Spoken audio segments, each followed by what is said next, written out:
वैज्ञानिक सबूतों के आधार पर यदि किसी भी मामले की जांच की जाए तो उसमें किसी निर्दोष के फंसने और दोषी के बचने की संभावना न के बराबर रहती है। न्यायालय भी वैज्ञानिक साक्ष्यों को दृष्टिगत रखते हुए अपने जजमेंट पास करता है। यह बात दिल्ली से आए राष्ट्रीय स्तर के FSL अधिकारी हर्ष शर्मा ने अपनी कार्यशाला के दौरान व्यक्त किए। उन्होंने पुलिस अधीक्षक कार्यालय में IG अरविंद सक्सेना, SP राजेश चंदेल सहित करीब 80 पुलिस अधिकारियों, कर्मचारियों की मौजूदगी में वैज्ञानिक साक्ष्यों का महत्व समझाया। मेरा जो स्ट्रेस था या जो मेरी बात का जो खास तौर से मैंने बताया कि वैज्ञानिक अन्वेषण किसी भी अपराध स्थल का किया जाना चाहिए और वैज्ञानिक अन्वेषण में सबसे इम्पॉर्टेंट चीज़ जो होती है भौतिक साक्ष्य। पहले जो है ह्यूमन विटनेसेस के ऊपर ऑनरेबल कोर्ट्स जजमेंट्स पास करते थे, बट आज की तारीख में आपने देखा होगा कि मोस्ट ऑफ द जजमेंट्स वो वैज्ञानिक साक्ष्यों के आधार पर होते हैं, जैसे DNA और चीज़ें हैं।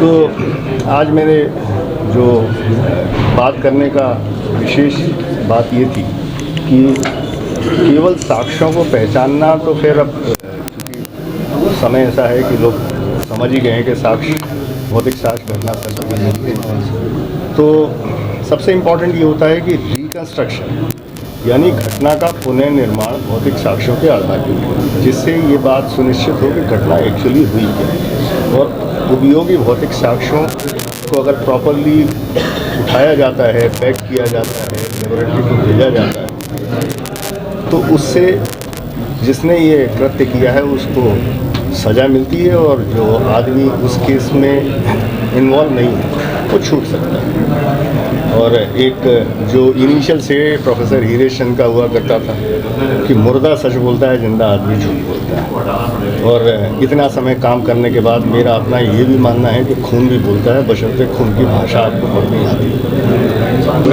करीब 80 हमारे जो पुलिस अधिकारी हैं जो विवेचना का काम करते हैं, ये सही से लेकर इसमें एडिशनल SP तक के अधिकारी मौजूद थे, उनको बुलवाया था। और डॉक्टर हर्ष शर्मा हमारे प्रदेश के निवासी हैं, फेमस फोरेंसिक एक्सपर्ट हैं नेशनल स्तर के।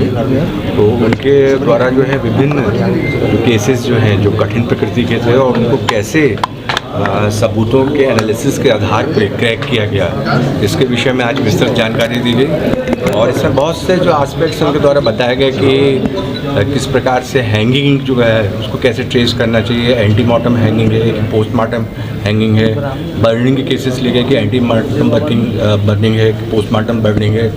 और इसके अतिरिक्त और कई इस प्रकार के जो स्पॉट्स रहते हैं जिसमें विवेचक जो है उसको ये डिसाइड करना पड़ता है कि जो कि सुसाइड का केस है कि होमोसाइडल केस है, या आत्महत्या का है कि हत्या का केस है।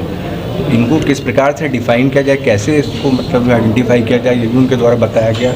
और भी जो रेप के केसेस होते हैं, इसके अलावा जो ऐसे केसेस होते हैं जिसमें आग्नेय शस्त्रों का यूज़ होता है, इसमें कैसे एविडेंस कलेक्शन किया जाए, इसके विषय में उनके द्वारा विस्तृत जानकारी दी गई।